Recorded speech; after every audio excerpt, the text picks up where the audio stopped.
Pistons Live is presented by Cure Auto Insurance. Darko Rajakovic, JB Bickerstaff sharing a nice exchange. Good series between the Pistons and Raptors all season long. The Pistons get it done here tonight, 127-116. Three-point shooting, huge story in this game. Duncan Robinson had 5 triples. How about Cade Cunningham's parents in the house? Giving a little warm welcome to Jalen Duren. But let's hear from Duncan Robinson at 5 triples, 19 points here tonight. All right, Duncan, you guys get in at 4 a.m. last night after an overtime game. I'm tired just thinking about it. Where did you guys find the energy here tonight? Well, there are a couple of us that didn't play last night. Just super inspiring watching their effort. And the last thing I wanted to do was come in tonight and not bring a lot of energy. Didn't want to let those guys down. So, that's a tough win. Second night of back-to-back, obviously getting in when we did. So I'm proud of this group for sure. You talk about you wanting to bring the energy. You didn't play last night, but you came out here with 5 threes and contributed in a big way. When you get going like that, what are you seeing from your perspective? Just trying to be aggressive. My teammates found me in good spots. So, when I am able to kind of line my feet up and get one off, just shoot it aggressively. So, always nice to get a couple to go in, build a little confidence. Absolutely. It felt like you guys also really settled after halftime, taking care of the basketball especially. What changed there? Yeah, I thought we were a little bit better at not beating ourselves in the second half. Until the end there, we kind of let go of the rope a little bit, which wasn't great, but nonetheless, good win. But yeah, just the self-inflicted stuff, offensive rebounds, turnovers, stuff like that. With this win here tonight, you guys clinched the Central Division for the first time since 2007. Okay. I know we're going back quite a ways, but something to celebrate. Yeah. I know this is your first year with the squad, but just knowing what they've been through to have an accolade now like that, just what you think that means to your guys? Yeah, definitely got to celebrate the little wins along the way. This is one that we're proud of. We'll probably celebrate this one tonight, and then we'll move on to bigger and better things tomorrow. But good win nonetheless. Absolutely. Thanks, Doug. I appreciate it. Appreciation. Yeah. Jalen Duren with a great game here tonight, too. Johnny and Grant as the Pistons beat the Raptors on this second night of a back-to-back here downtown Detroit. And with that, Natalie, the magic number shrinks to 2 for the Pistons to secure the number 1 overall seed. Here is a look at the up-to-date standings. Keep in mind, Cleveland Cavaliers play tonight at the LA Lakers. So, a 4.5 game lead, 6 games left to play, and the magic number down to 2. It's a thing of beauty. Detroit, Boston, and New York have all clinched at this point in time. Cleveland expected to do so here within the next day or so.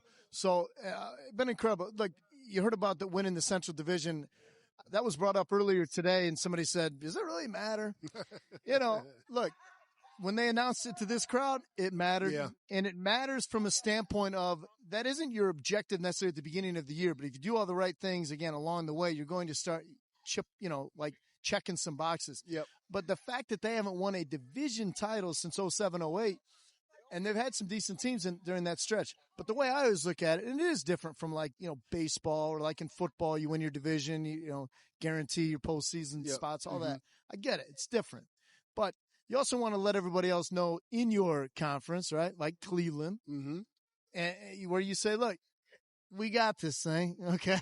We got bigger fish to fry down the road, but it is important. Yeah, we're going to take this thing. It's like I've always said, having the wins that they had this season, but it's one of those things that you grab along the way on your road and on your journey. Yeah.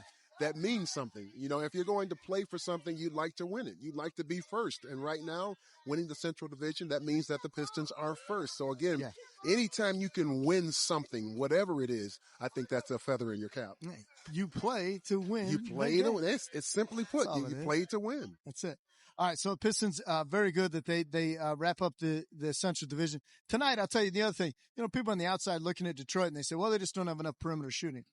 Well, and again, tonight's one example, but they shot nearly 60% clip in our Buick GMC Pro Vision. Let's look at some of the three-point shooting. They don't fall in love with it. They don't force three-point shots. 23 attempts here tonight. They make 13 of them. That's a number you can a digestible number, but they've got some shooters on this team. Yeah, and they only made 5 more after the halftime break. They were 8 of 13 at the break. But here's the thing. This was the kind of shooting night that the Pistons needed to have because the Toronto Raptors are very, very good on the inside. They rebound well. Right. They score in the paint. So you needed to get 3 for their 2, if you will. And the Pistons did a great job of finding their three-point shooters. They came out on fire. As I mentioned, 8 of 13 in the first half. That was the big difference in this game. That's why the Pistons were able to really level out the interior presence of the Toronto Raptors because their three-point shooting was so accurate tonight. Yeah, and it's always, I like looking at this stuff, like the shot charts at the end. You see where they get them. A lot of the teams, obviously, remember that stretch just a couple years ago where everything was in the corners? Yeah, that's the easiest three, so the experts tell us. Right. But you can see, obviously, the distribution. The guys, Kevin Huerter coming off screens, Duncan Robinson, who had 5 of them tonight, up there on the wings. Just a good shooting night for this Pistons team and a game Toronto team that came in here and showed some fight for sure, but then the Pistons just able to bury them and then win this one going away. Their three-point shooters really stepped up, the Pistons did. And again, you saw the shot chart there. Anytime you find a hot hand from your three-point shooters, you've got to find a way to keep getting them the basketball. Yeah. So kudos to the team. Coach Bickerstaff for continuing to run those sets that will reveal those three-point opportunities. Early in this game, obviously the Pistons, they struggled, turning the basketball over. I mean, it was but that's what Toronto does. Toronto does, I'm not going to say as well as Detroit, but that is a big reason why they've been able to win so well. Obviously, you talk about their interior game, but they're so disruptive in the passing lanes and everything. But the Pistons were able to share the basketball and then make it a little bit crisper passes, I think, as the game wore on. They didn't have as many turnovers in the third quarter, which is when they ceded control or when they assumed control of the game. 33 assists tonight, but their ball movement and our Xfinity highlights, that was the thing of beauty to watch tonight. Yeah. Not a lot of one-on-one. That was one of our keys to begin the ball game. The Pistons had to spread that ball around and separate this Raptor defense and try to generate some high percentage easy baskets. There's one of them by Jalen Duren. You see the drive penetrate, force a second defender to come over. That's opened up another passing lane. Good pass. It was a late pass, but it was still on time and on target to Jalen Duren. The movement off the ball. Once the offensive player occupied more than one defender, it opened up so many lanes and crevices, and the Pistons took complete advantage of the missed decisions or misdirections of the defense on the Raptors. Yeah. We're going to make Jalen Duren our Cure Auto player of the game. Another 30-point night for him, 31, got that last bucket in late. They couldn't do much with him. I mean, he really had an outstanding night scoring the basketball. He had 11 of the first 13 points of the ball game for Detroit. But just fun to watch him continue. It's like as the season's winding down and bodies are breaking down, well, JD's like, I'm good.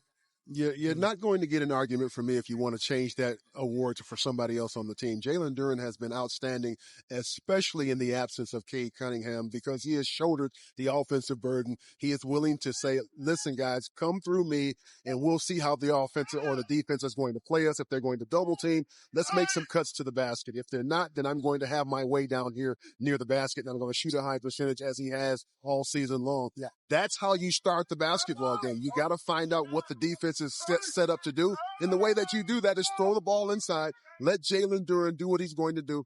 If they're going to double team, as I said, we're going to have three-point shot opportunities. We're going to have basket cuts. All of those things avail themselves if you get Jalen Duren the basketball early. And certainly that's what happened. I don't know if that's what the game plan was from Coach Bickerstaff, but certainly that's what it appeared to happen. Well, remember, we talked about that meeting against Toronto in mid-March when they out-rebounded the Pistons and out-pointed them in the paint.